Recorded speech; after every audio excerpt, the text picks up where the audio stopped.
Paz do Senhor, irmãos. Nós estamos aqui para também apresentar para vocês uma programação diferente para hoje, de manhã, sexta-feira.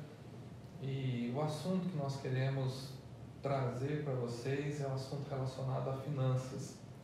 É fato que nesse tempo de coronavírus, muita gente tem se preocupado com a questão financeira, preocupação com questão de salário, demissões, os pequenos empresários, preocupação com as faturas, o que vai fazer, suas lojas fechadas, suas empresas fechadas. E essa preocupação tem vindo sobre a vida de todo mundo, porque quando nós falamos de finanças, nós falamos também de alimentação, muitos falam de questão de vestimentas, aluguel, é uma série de coisas que as finanças envolvem na nossa vida particular. Além de tudo isso, a reputação, nós não podemos esquecer. E no meio de tudo isso, gente, que nós estamos vivendo, muita gente preocupando, abre o comércio, não abre o comércio, e o nosso objetivo aqui, apesar que eu vou passar algumas estatísticas para vocês, não é falar sobre abrir ou não o comércio, mas poder trazer um pouco de orientação do que você vai fazer, o que você pode fazer com a questão financeira, que atitudes você pode tomar. Nós não sabemos o que está para acontecer amanhã. A realidade é que o coronavírus, você espera uma notícia amanhã e de repente vem outra notícia totalmente diferente. Nós estamos sendo pegos de surpresa em todo o tempo. E agora é hora de sabermos lidar, né, com coisas mais concretas. E o concreto é aquilo que eu posso fazer. Isso é a única coisa que nós temos de concreto. E aí, para ajudar nesse bate-papo, porque eu só vou fazer perguntas, só vou estimular, então vai estar conosco o presbítero Joel, que também vai estar nos ajudando, dando orientação. Você que é membro da igreja já ouviu palestrando sobre esse assunto no nosso culto de terça-feira, de ensino, e também o nosso irmão Samuel, que trabalha na Caixa Econômica Federal, ele faz parte da tesouraria da nossa igreja. Mas antes de começar a fazer algumas perguntas, na verdade fazemos um bate-papo aqui,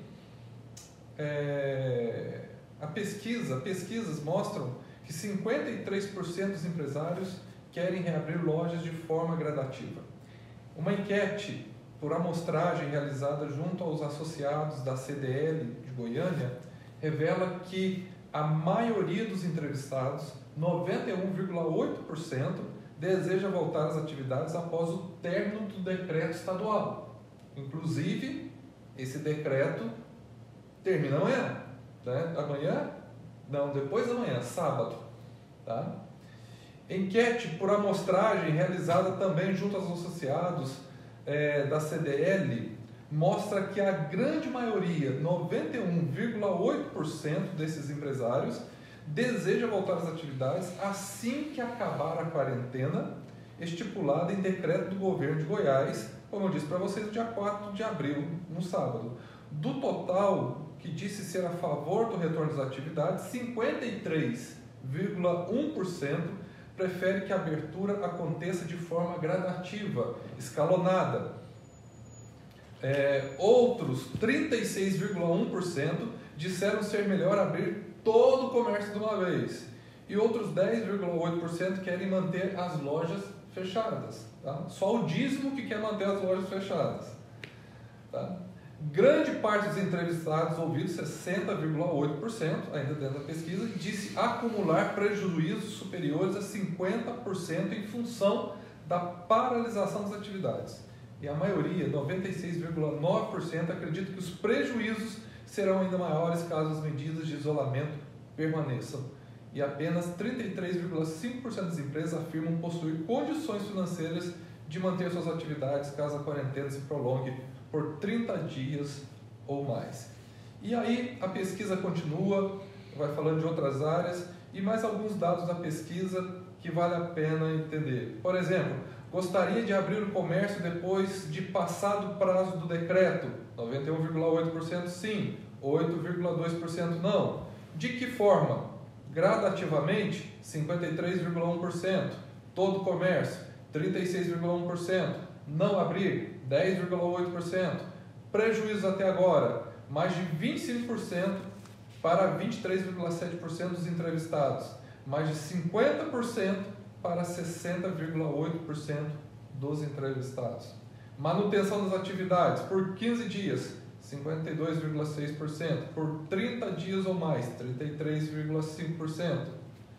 Retomada da economia em mais de 6 meses, 31,4%. E em mais de um ano, 44,8% pensam dessa maneira.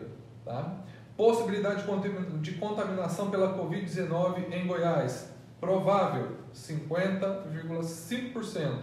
Muito provável, 24,2%. Pouco provável, 24,3%. Então, você vê nessas pesquisas a preocupação do povo em relação a toda essa situação.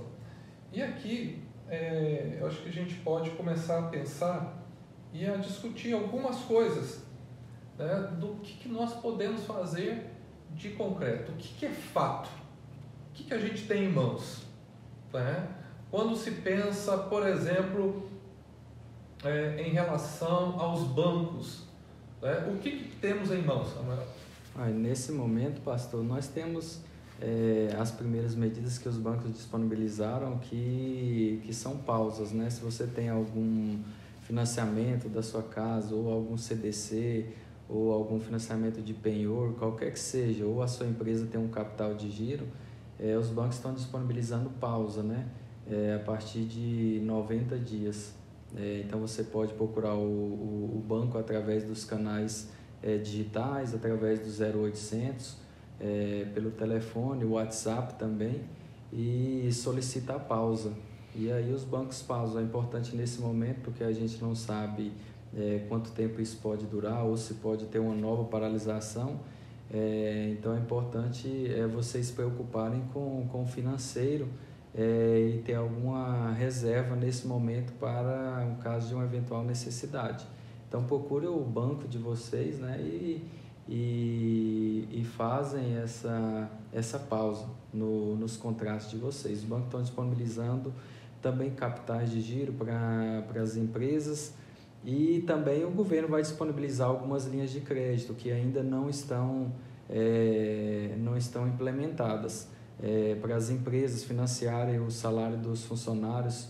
Os funcionários que ganham até 2 salários mínimos, o governo vai fazer um financiamento, né, com 6 meses de carência, taxa de juros de 3,75% ao ano, sem IOF, e outras medidas também que deverão ser anunciadas em breve. Então procure o banco de vocês através dos canais digitais, pelo telefone do seu gerente, tanto pessoa física, né, quanto empresarial, e veja as medidas que o banco já disponibilizou para as empresas e aquelas que ainda pode ser disponibilizada. Então, essa pausa, ela, em algumas questões, o banco vai esperar. Não, o banco já disponibilizou as pausas. Então, a Caixa Econômica já disponibilizou para todos os clientes pausa em todas as modalidades de contrato. Capital de giro, CDC, penhor, habitação. Então, todas as linhas já estão disponíveis. A pausa pelo aplicativo, pelo site da Caixa, pelo WhatsApp também, para poder fazer a pausa, já está disponível. Muitas pessoas têm a questão da casa, né? Isso, então, financiamento habitacional, né, também está disponível para poder fazer essa pausa por 90 dias no pagamento das prestações. Depois que volta da pausa? Aí, por enquanto, está sendo só os 90 dias. Depois volta a prestação normal. Vai ser recalculado o juro por mais 3 meses e dividido em todas as parcelas restantes. Então, esses 3 meses... vai ser jogado para o final do contrato. Isso, os 3 meses. Se o contrato fosse vencer agora abril, maio, junho, ele venceria julho, agosto e setembro. Eu acho que com muita preocupação, talvez muitos se preocupem se a hora que volta, né, se vai acumular tudo. Não vai acumular, né, as prestações. Esse é um dos grandes desesperos, na verdade. Então, na verdade, as prestações elas vão ser passadas para o final do contrato, não de uma vez só, mas escaladamente, né? Mês a mês. Então sobe um pouquinho, né? Sobe um pouquinho, vai fazer essa divisão dos juros em todas as prestações, para não ficar em uma só. E essa divisão divide em todas as prestações, os juros.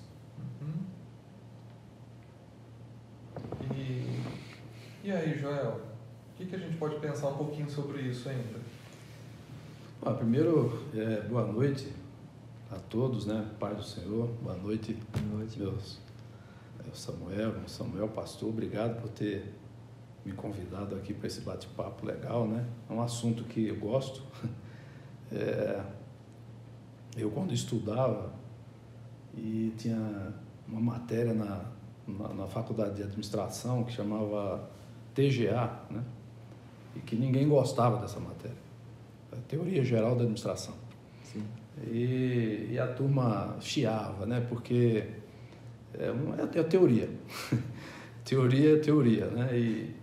Mas é uma matéria que eu sempre gostei muito, porque ela dá uma visão geral sobre administração, independente do que seja, né?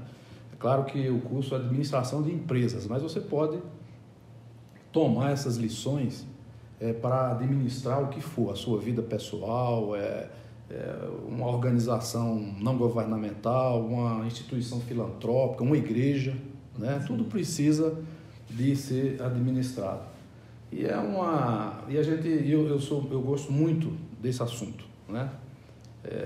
Até pela minha origem muito humilde da minha família, e eu sempre fui uma pessoa muito antenada em estudar e ver sobre isso. Essa semana eu sou membro dos Gideões Internacionais, para quem não conhece, aquela organização cristã que distribui Bíblias, Novos Testamentos e Salmos e Provérbios na América Latina. Sim. Mas nos Estados Unidos é a Bíblia completa que eles distribuem. Obviamente é questão de riqueza mesmo, né? O povo tem mais dinheiro. Você vai nos hotéis, é a Bíblia inteira. É a Bíblia inteira. E nós, na América Latina, Salmos, Provérbios e o Novo Testamento. E eu faço parte dessa organização cristã. E a revista desse mês que eu recebi, elas são matérias muito interessantes. Elas têm artigos sobre o trabalho dos Gideões e sempre tem uma matéria diferente, sobre alguma coisa diferente do trabalho dos Gideões. E a desse mês, né, ela veio aqui sobre finanças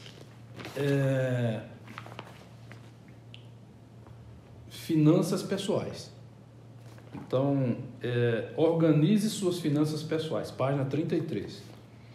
E aqui eles trouxeram dados, são dados muito confiáveis, porque foram feitos por pessoas capacitadas. E eu achei interessante, eu gosto muito de ler sobre muitas coisas, essa revistinha eu leio também. E aqui tem finanças, organizar e prosperar. O que é que eu aprendo com essa frase, né? Que ninguém prospera desorganizado. Né? Organizar e prosperar. E como nós estamos num ambiente cristão aqui, essa revista traz dados aqui importantes sobre a Bíblia, que eu fiquei impressionado. Ele fala o seguinte, que há 2.350 versículos na Bíblia falando sobre como lidar com dinheiro. 2.350 versículos. E cerca de 500 versículos que falam sobre fé e amor. Então, a pergunta é o seguinte, né? Por que a Bíblia fala mais de 4 vezes sobre como lidar com finanças do que sobre fé e amor? E a gente aprende com isso, parafraseando o pastor, com tudo isso, é que essa história toda é que o dinheiro muitas vezes carrega as pessoas para longe da fé e do amor. Exatamente. Né? Como com o uso inadequado e com o pensamento inadequado sobre o dinheiro.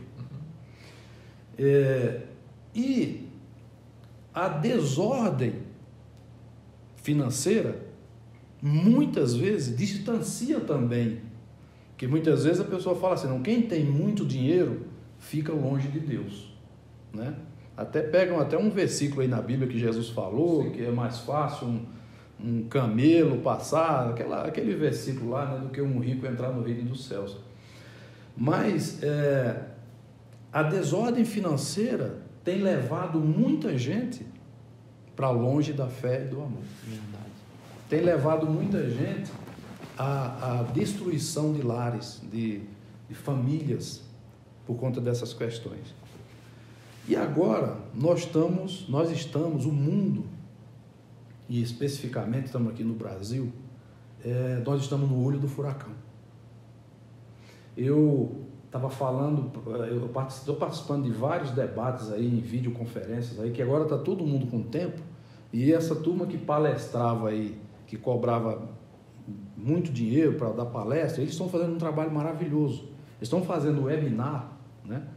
E eles estão colocando isso grátis, e a gente está participando de presidente da XP, o cara que a gente, para ouvir ele falar, tinha que viajar. Hoje eles estão disponibilizando essas discussões, esses debates na internet, né?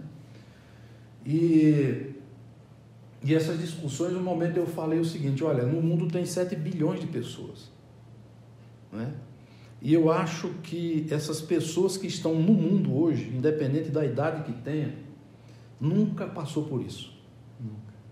Nunca ninguém que está no mundo vivendo hoje, que tenha 80, que tenha 90, que tenha 100 anos, passou por essa situação. Então, isso quer dizer o seguinte, que é uma situação única para os seres humanos. Sim. Né? Fala-se na gripe espanhola. Na gripe espanhola, ali no 1918, 19, quer dizer, uma pessoa que nasceu nessa época tem 100 anos hoje, 101 anos, não viu isso acontecer, porque nasceu naquele ano. Isso. E essa gripe, ela matou aproximadamente 50 milhões de pessoas, principalmente na Europa. Esse momento, essa crise, esse olho do furacão que nós estamos vivendo, eu ouvi ontem, pastor, o papo pastoral, e foi muito bom, me edificou bastante com tudo que foi falado aqui ontem, faz a gente refletir na questão da quarentena, né? E quem tem uma empresa, principalmente o Brasil é movido por pequenas empresas.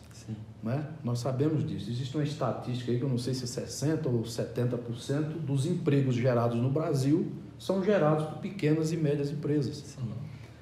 E geralmente nesse momento, né? E a gente entende também que na pessoa física cerca de 60% a 70% das pessoas estão endividadas. Sim. No Brasil. Nós falamos sobre isso na palestra lá, né?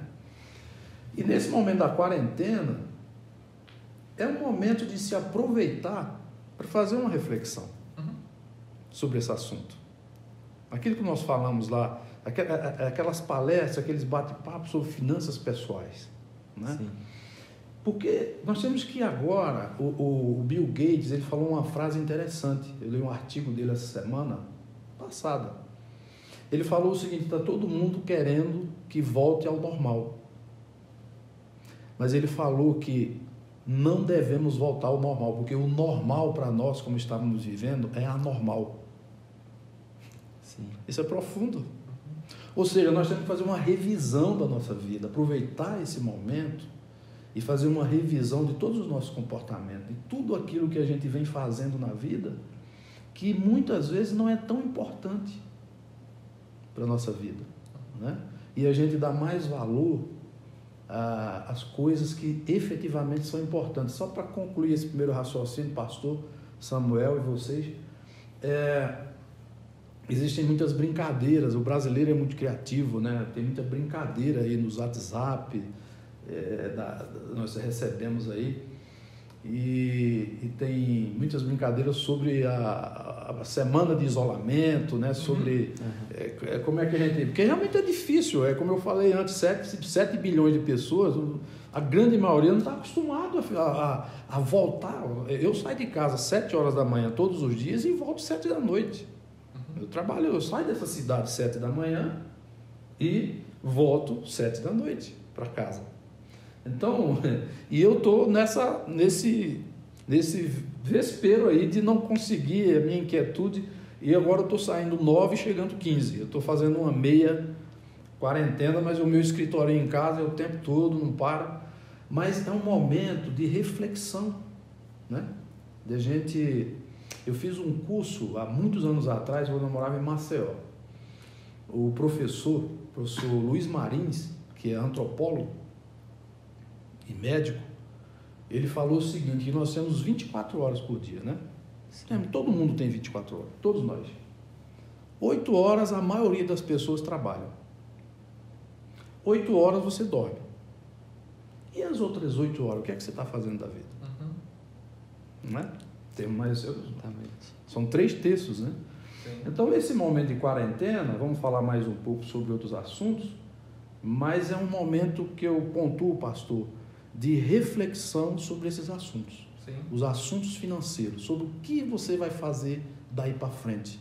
E o que você estava fazendo antes. O que você estava fazendo, você vai refletir hoje, né, sobre o que você fazia e como você vai viver depois disso, que é aquilo que foi falado ontem. Quando a porta da arca abrir, o que você vai fazer?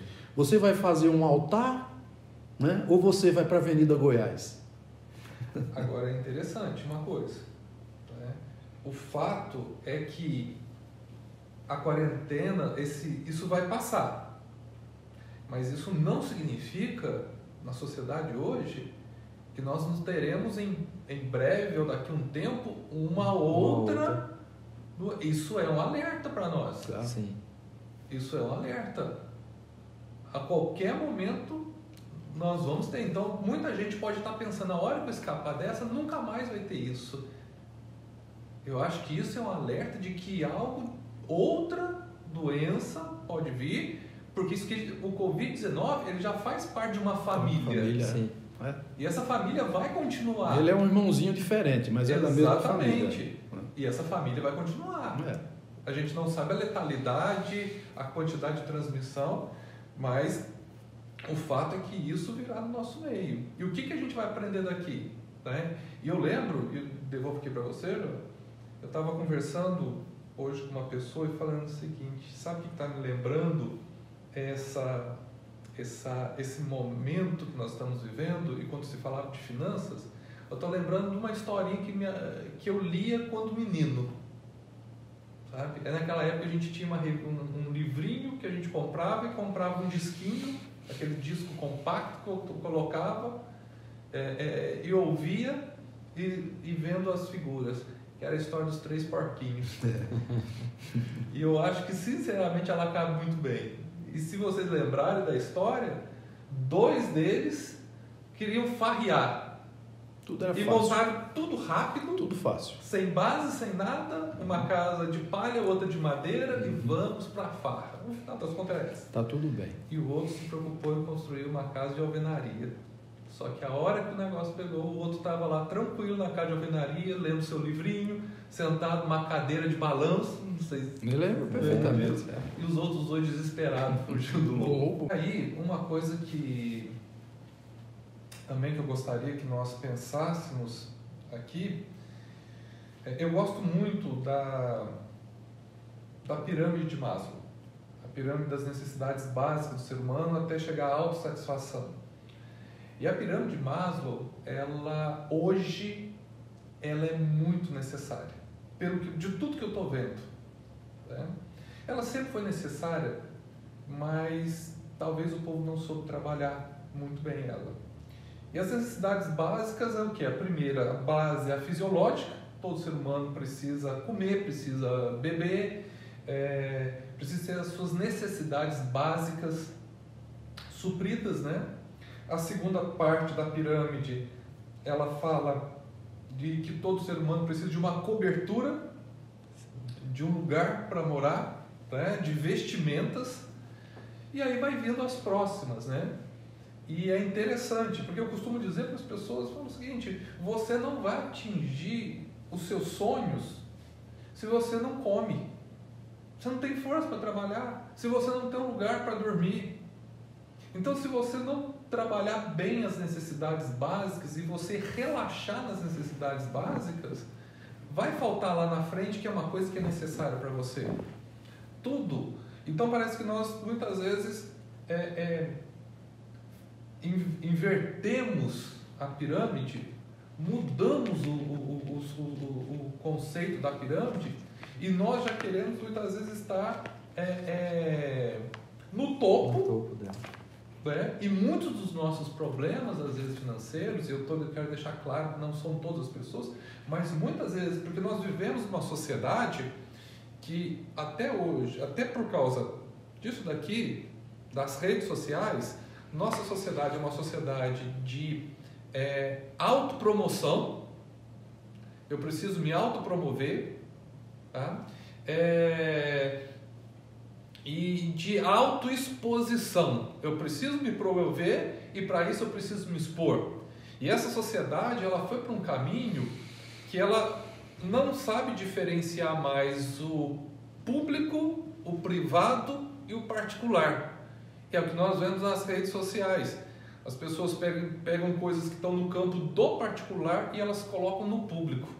Exatamente. Então fez essa bagunça. E muitas vezes, né, nós queremos chegar lá em cima, mas muitas vezes nós não construímos uma base. É isso, eu quero usar esses exemplos aqui, mas para falar disso. Nós queremos estar lá no topo, nós queremos inverter a pirâmide de Maslow, queremos estar, o topo virou a base, e a base virou o topo. Né? Então, parece que é uma sociedade que vive no risco. Eu lembro que eu ouvi muita gente falando e eu tenho uma dificuldade muito grande com isso, e talvez eu seja taxado de um indivíduo sem fé por causa disso. Mas eu gosto de falar muito da fé responsável. E eu vejo muita gente, não, nós vamos fazer isso pela fé. Muitas vezes deu certo. Mas e agora para aqueles que tentaram fazer e não tem essa situação? Então, hoje nós estamos vivendo tudo isso. Né? O fato é que muitas pessoas estão passando um momento difícil, muitos estão agora preocupados porque não tem emprego, ok? Mas há muitas pessoas que tiveram possibilidades, e é para essas também que eu quero falar, tiveram possibilidades de construir uma base, mas se empolgaram e não construíram essa base e talvez agora esteja sofrendo.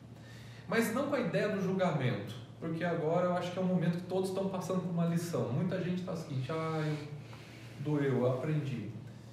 E eu queria que nós pensássemos um pouco, usando também da pirâmide de Maslow, né? Eu gosto de usar ela, eu gosto de construir a pirâmide de Maslow em várias outras situações. Como pastor, eu construo ela também. E pensarmos aqui, o que nós podemos fazer? O que as pessoas que estão passando uma dificuldade nesse momento, estão amedrontadas com a situação financeira, o que ela pode fazer nesse exato momento? Aonde que ela pode trabalhar para ela poder ver o seguinte, não, eu tenho um caminho agora no meio disso tudo. Que caminho nós podemos fazer aqui? Né? O Samuel, ele trouxe essa questão, olha, quem está desesperado, meu Deus, eu financiei uma casa. Não, então peraí, se durante 3 meses, né, conversando no banco, isso vai jogar para lá. Então, opa, um respiro. Mas tem coisas que agora não tem mais a ver com negociação, né? Tem coisas que tem a ver com o dia a dia nosso mesmo, né? O que nós podemos fazer? Bom, o grande problema é que vem lá de trás, né? Que vem lá de trás, que é aquele número de mais de 60% das famílias brasileiras estão endividadas. Ou seja, nós entramos numa crise aguda nunca... Sem precedentes. Sem precedentes, sem histórico disso, endividados. Nós entramos nesse olho do furacão com dívidas, né? A família brasileira está endividada. Isso é o que faz a gente ter que sair desse negócio diferente, né? Para a gente não, só recapitulando, não viver mais o que vivemos até agora, até esse momento. O ideal era que quando chegássemos nesse momento, todo mundo estivesse nesse momento, pouquíssimas pessoas estivessem com problema financeiro, né? Isso é o ideal, isso é o mundo ideal. Tivesse as suas reservas de emergência. As famosas reservas de emergência. O ideal era que esse percentual fosse invertido, né? Porque aí as famílias estavam mais tranquilas. Mas pastor, o que fazer, né? Então, se você já entrou nesse olho do furacão endividado, você não tem o que fazer, só isso. Você não tem o que fazer, você não tem que se preocupar. Essa preocupação agora desse montante de dívidas que está aí, que chegou agora, chegou nesse ponto, né, de crise com ela, essa dívida você não vai, senão você vai morrer. Você tem que parar com ela, você vai, não, porque o mundo está no mesmo barco. A economia americana, ela é 20 trilhões de dólares. A do Brasil é 1,8 trilhão de dólares. Aproveitando, você acha que, por exemplo, vamos falar de pequenos empresários, eles estarão dispostos, entendendo que isso é um problema geral, eles estarão dispostos a compreender que algumas pessoas não vão ter condições de pagar algumas faturas? Ô pastor, eu acho que a questão não é nem compreender, a questão é aceitar, porque não tem jeito, não tem jeito. A economia está parada. As fábricas de automóveis, as montadoras de automóveis, elas são as grandes puxadoras da economia, uma das grandes puxadoras da economia. Porque a indústria automobilística, ela não fabrica nada, ela é uma montadora, ela monta. E ela compra pneu de um, compra porta do outro, motor do outro, farol do outro, limpador do para-brisa do outro, e ela compra de um monte de fábrica, né, de fábricas e monta o carro. Então, por isso que é chamada montadora, né? E elas são fechadas. Olha, o impacto disso na economia real, que a gente chama que é a economia do dia a dia, é muito profundo e não está se sentindo ainda. Exatamente. Não está. Não virou o mês, não virou. Tem 15 dias aí, 17 dias que esse negócio está parado, e não virou um mês cheio da economia brasileira parada. Olha, a economia brasileira parada, ela não gera impostos. Se ela não gera impostos, os governos não têm como pagar as contas da área de saúde. Isso é uma coisa muito complexa e muito profunda. Então, não se trata de entender, se trata de aceitar, né? Agora, ontem o governo federal editou uma medida provisória, a medida provisória 936, de ontem, 1 de abril, aliás, 1º de abril de 2020, ele editou essa medida provisória 936, que todos os contadores, eu acho que hoje estão debruçados em cima dessa medida provisória, porque ela muda, ela concede uma série de vantagens, se é que podemos chamar isso de vantagens, da relação entre o patrão e o empregador e o empregado. Né? De várias coisas que podem, em comum acordo, se adequar para passar esse período de crise que nós estamos vivendo. Né? Então, o pequeno empresário, ele tem aí agora nas mãos umas ferramentas que foram disponibilizadas pelo sistema financeiro, pelo governo federal, pelo Ministério do Trabalho, pelo Ministério da Economia, onde está se flexibilizando várias coisas para que essas pequenas empresas não pratiquem demissão em massa. Por exemplo, eu falei das grandes companhias que são as montadoras. Eles deram férias coletivas, as famosas férias coletivas. Mas essas férias coletivas vão acabar. Então, se esse período de isolamento não acabar junto com essas férias coletivas, o que vai acontecer depois do que o senhor acabou de falar? Né? Ninguém sabe o que vai acontecer amanhã, ninguém sabe. Então, é uma questão de arrumação de casa. Todo mundo tem que se compor nesse momento.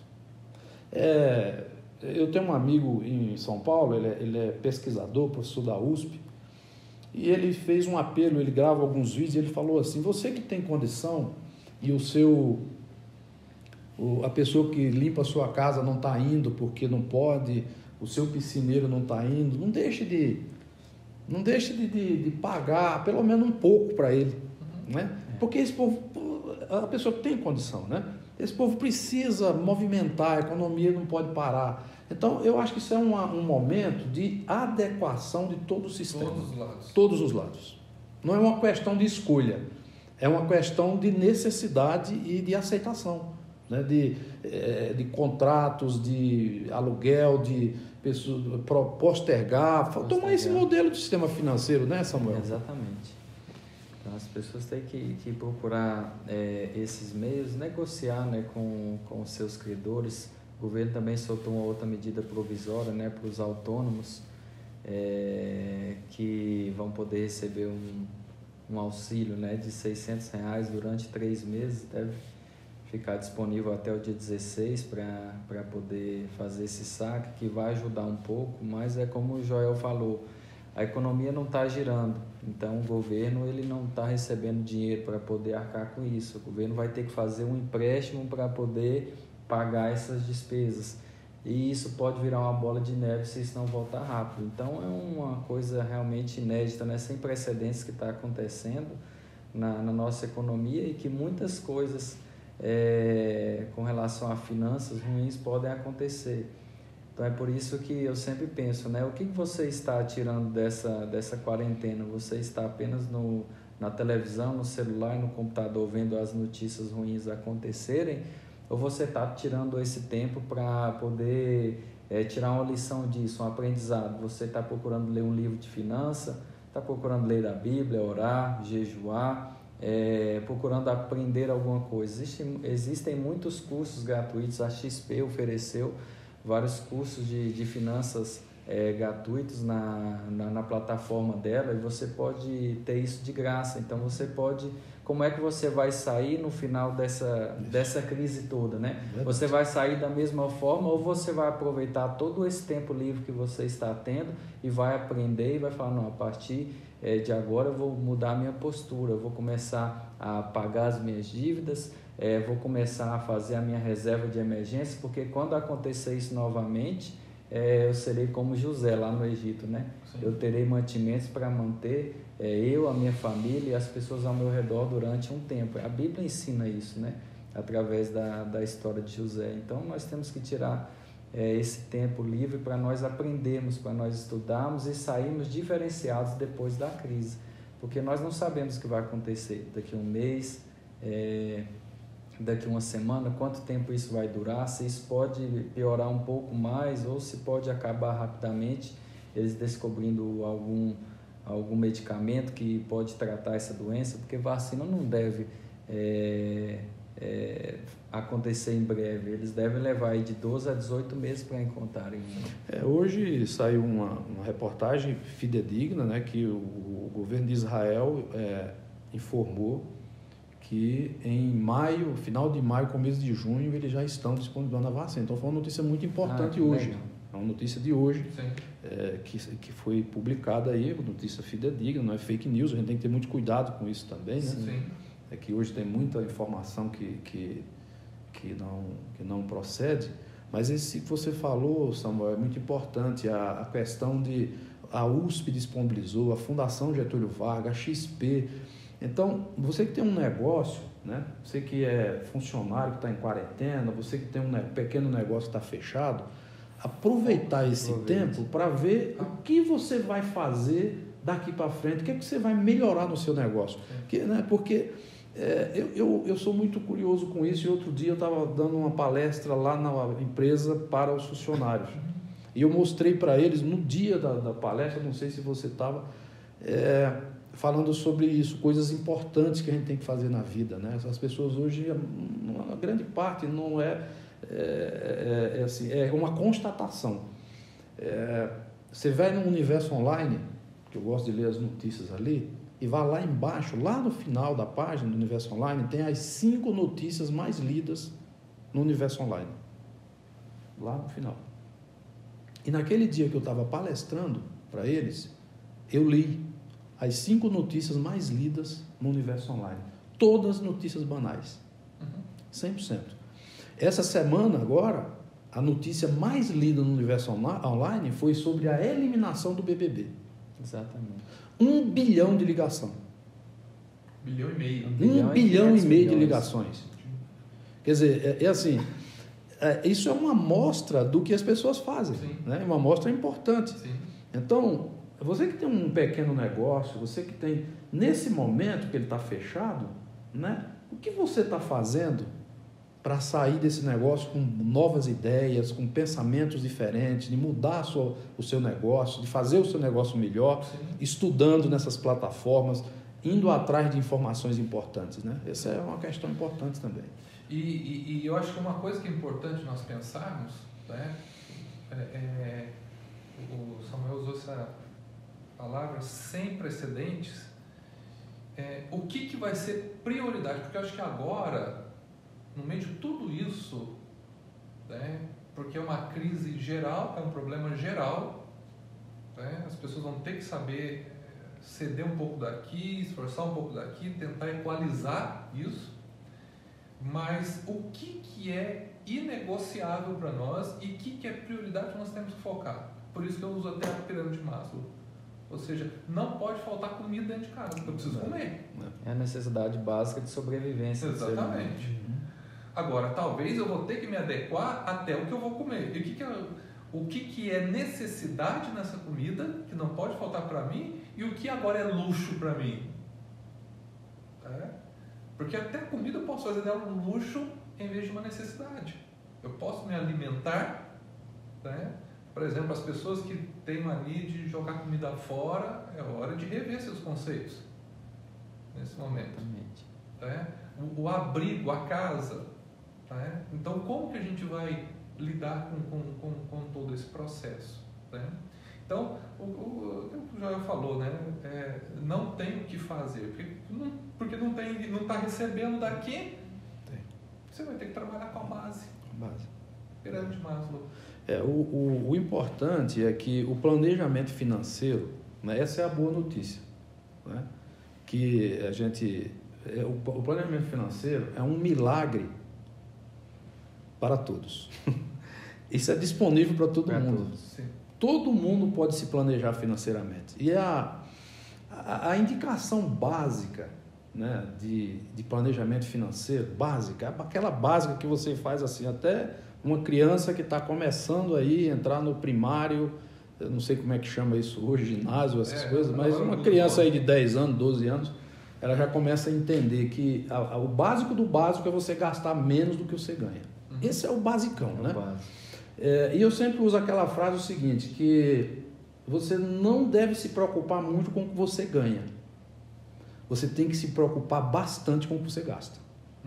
Porque isso é o que vai determinar o seu planejamento financeiro, o seu plano de vida, né? Existe uma estatística importante sobre a reserva estratégia, né? A reserva de emergência, porque as crises são cíclicas. Elas sempre virão, umas mais, outras menos, mas o mundo é assim.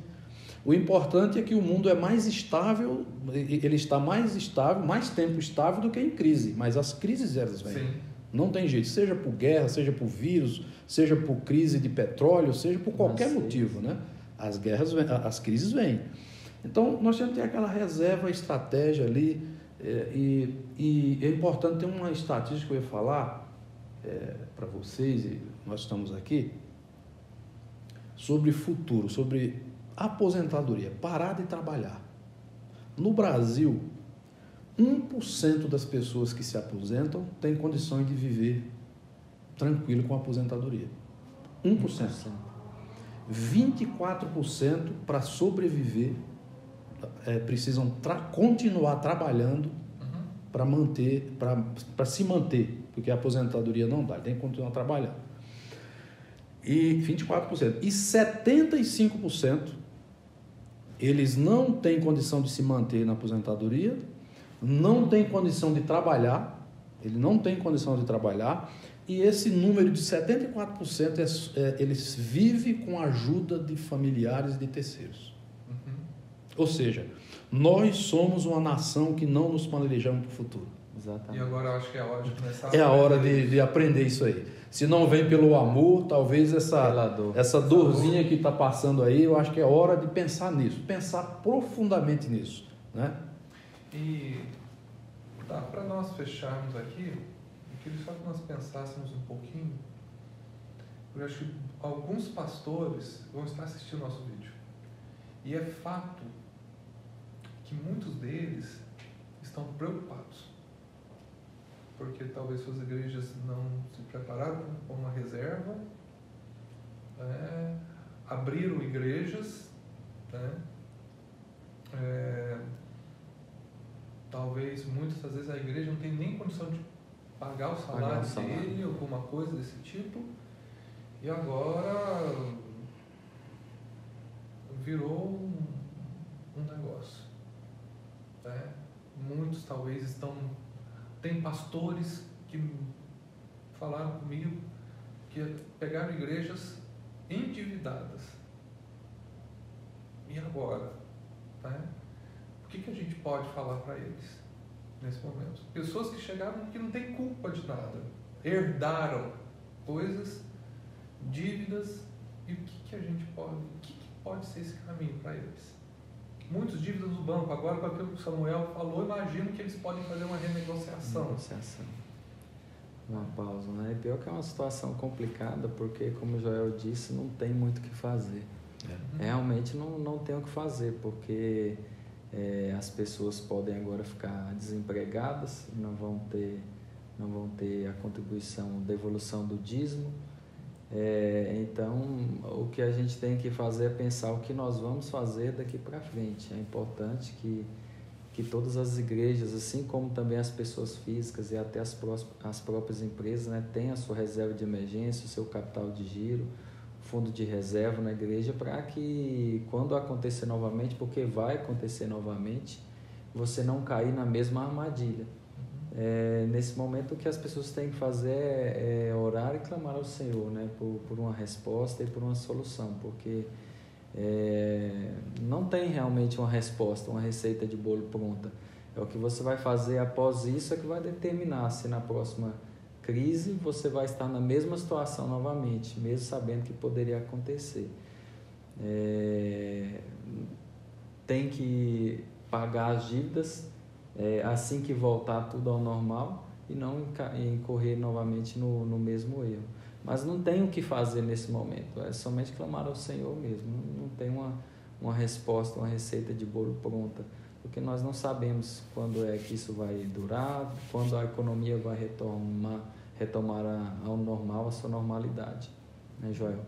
É verdade. Um dado importante, pastor, de vocês, é que eu vi agora há pouco que o PIB do mundo esse ano talvez tenha uma retração, ou seja, toda a produção, né, as riquezas geradas pelo mundo talvez tenha uma retração de 1,3%. Ou seja, o mundo vai entrar em recessão, né? PIB negativo é recessão, né?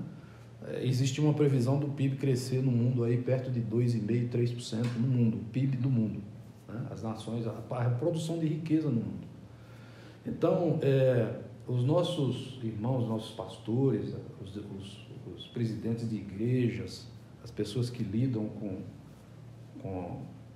esse assunto, né, corroborando com o que o Samuel já falou, né? E eu falei no início da minha fala, no início da minha explanação eu falei, né, que independente do que seja, você tem que planejar a vida. Se é na igreja, se é na vida pessoal, se é numa organização não governamental, se é uma empresa, tudo tem que ter planejamento, né? Agora é o freio de arrumação. Todo mundo tem que se arrumar. Todo mundo tem que se arrumar, de algum jeito vai ter que se arrumar. Eu acho que vai ter igreja que vai ter que vender um pouco de patrimônio para sobreviver. Às vezes tem igreja que tem um terreno, vai ter que se desfazer de alguma coisa para manter a igreja funcionando. Tem que usar dessas estratégias. De todas essas que foram faladas aqui, prorrogação de financiamento, de acerto com salários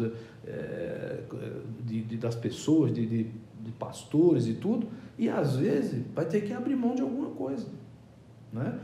E daí, corroborando com o que o Samuel falou, no futuro, começar a fazer a reserva estratégica. Porque na Bíblia, pastor, para concluir meu raciocínio, a palavra de Deus, ela diz o seguinte, né? No resumo desses 2.350 versículos, ela fala o seguinte, que o planejamento nos leva à abundância e a falta dele nos leva à pobreza. Sim. A gente tem que parar com essa fé que é uma roleta russa. Nossa fé é muito roleta russa. Parece que a gente pega um revólver, eu vou apertar aqui, não vai dar o tiro e nós vamos conseguir, e o tiro não vem e a gente consegue, e Deus abriu portas, mas agora um monte de gente apertou o gatilho e a bala saiu, né? Então a gente vai ter que aprender com isso. Aos pastores, eu acho que também essa pirâmide de Maslow, ela é muito clara aqui agora, cortar o que pode ser cortado. É hora de cortar o que tem que ser cortado, ao mesmo tempo preparar um planejamento para depois de como vai acertar, negociar o que dá para ser negociado, conversar. Acho que quando a gente pensa em igreja, eu penso que o pastor tem que ser aquele que vai dar as caras. Olha, não vamos ter condições, tem que ir no banco, eu vou lá no banco, eu vou falar, olha gente, infelizmente nós não temos condições por causa disso, aquilo. Fulano, olha, eu não tenho condição, o que dá para ser feito aqui? Vai ter que... Às vezes vai ter que se desfazer de alguma coisa para poder honrar com as obrigações. Temos um terreno, um carro, vamos ter que agora... Tem que arrumar alguém que compre também, né? E agora a gente tem que trabalhar, aprender, né? Como disse Dietrich Bonhoeffer, aprender a trabalhar com o mal menor, né? É verdade. Tem que aprender a trabalhar. Qual é o menor dos males? É verdade. Agora o menor é esse. O momento é para esse. Agora, o que eu penso é... Quem não desesperar nesse momento. Existe uma palavra, não desesperar, e outra coisa, ser irresponsável. Não está nem aí com o que está acontecendo. Temos que estar aí sim, mas sermos responsáveis na nossa conduta.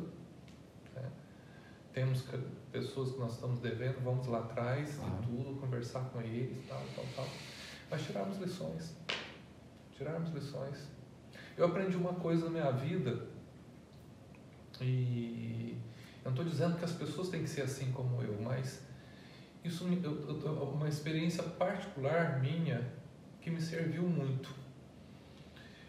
Antes da minha conversão, eu tinha um problema terrível. Eu às vezes, por eu beber, eu fazia conta aqui, ali e não devia. E ficava devendo, quer dizer, e nem pagava. Eu lembro que o dia que eu me converti, foi um negócio tão forte dentro de mim, eu fui atrás de cada pessoa, né? E pedindo perdão e acertando. E uma coisa foi tão forte para mim aquilo dali, que eu falei, nunca mais na minha vida eu quero passar por isso. Porque eu me senti envergonhado com isso. E eu comecei a trabalhar da seguinte maneira. Se eu dividir uma coisa em 4 vezes, e eu tinha condição de quitar em 2, eu quitava. Se eu dividir em 6 vezes, eu tinha condição de quitar em 3 vezes, eu quitava. Então, esse trabalho fez parte, né? Mas eu acho que lições como eu tirei, eu acho que muita gente está podendo tirar. O que você não pode sair desse tempo, dessa quarentena, que está arriscada a ser uma quarentena mesmo de 40 dias, é sair sem ter um aprendizado. Sair do mesmo jeito que entrou. Exato. Não pode. Né? Então é hora de nós aprendermos com tudo isso. Né? Então é isso. Tá? Considerações finais, Samuel? E, na verdade, as crises, elas são cíclicas, né? E nós temos certeza que vai passar essa crise. E é como o pastor disse nas considerações finais, que nós temos que sair melhores dessa crise, para que quando a próxima chegar, a gente esteja preparado, né? A gente seja como como fala lá, o porquinho, né? O porquinho, e ter a nossa casa de alvenaria, né? E não de palha. Então, que a gente esteja preparado para a nossa próxima crise. Tenhamos fé que realmente Deus ele irá prover tudo aquilo que nós precisamos. Joel? Bom, eu queria, na minha última fala, deixar uma mensagem para os empresários, né? Na sua grande maioria, como falamos, pequenos e médios empresários do Brasil. Nesse momento de crise, não tome ações no seu negócio desesperado. Tenha calma. É difícil, mas é possível. Tenha calma. E uma das coisas importantes que eu sempre aconselho às pessoas que têm empresas é, no momento de crise, não destrua o DNA corporativo. Muito importante. O que é o DNA corporativo? O DNA corporativo são as pessoas que estão intrinsecamente ligadas ao seu negócio. São as pessoas que fazem o seu negócio funcionar. Sim. Aquelas que são chaves. São chaves do seu negócio. Faça um acordo. Pegue a MP 936, sente com o seu contador, sente com o seu empregado, aquela pessoa que faz o seu negócio acontecer. Essa pessoa é o DNA da sua empresa. Sim. Então, nesse momento de desespero, corte qualquer coisa, mas não destrua o DNA corporativo do seu negócio. Porque você vai precisar. Porque vai acabar. A crise vai passar, o momento vai chegar de novo de você tocar o seu negócio e você vai precisar dessa pessoa. E essa pessoa, às vezes, não está mais disponível. Sim. Então, essa é a mensagem, o conselho que eu dou para os pequenos empresários, principalmente. Depois você pode ir atrás de outra e ter que preparar tudo de novo e não tudo sabe de novo, se vai ser igual àquela. Você não dá tempo, porque você já está num processo de crise. Sim. Então, se você destruir o DNA do seu negócio, você pode ser que você não consiga ir para frente com o negócio. Depois que passar esse movimento, as portas se abrirem, o comércio voltar a funcionar, se você preservar essas pessoas, é muito importante, é um fator chave de você retomar o seu negócio. Bem, então, irmãos, nós estamos encerrando essa conversa sobre finanças. Espero que te ajude de alguma forma, reflita, se você prestar atenção, principalmente a fala deles é essa. Tire lições para depois que acabar a crise. Tá? As coisas não estão perdidas. Se você está passando por um momento difícil, também os outros entendem que você está passando, porque isso é uma crise geral. Tá? Mas tire as lições. Não saia disso como você entrou, saia diferente. Esse tempo tem que ser uma ponte para uma história anterior e uma nova história. Então, faça disso um divisor de águas na sua vida financeira. Uma das coisas que eu falo é o seguinte, e aproveito aqui. Em primeiro lugar, o meu dízimo ele é inegociável. E segundo, eu trabalho as bases da minha vida. Né? Trabalho a base, ou seja, alimentação, tudo isso até chegar. Então, que Deus te abençoe e que possa servir de ajuda para você. Tá? Amanhã temos essa programação, né? Ou melhor, hoje, né? Nós gravamos na quinta-feira. Hoje é quinta-feira que eu estou gravando para lançar sexta-feira que você está vendo. E a programação vai seguindo. E que Deus possa nos abençoar em nome de Jesus. Amém.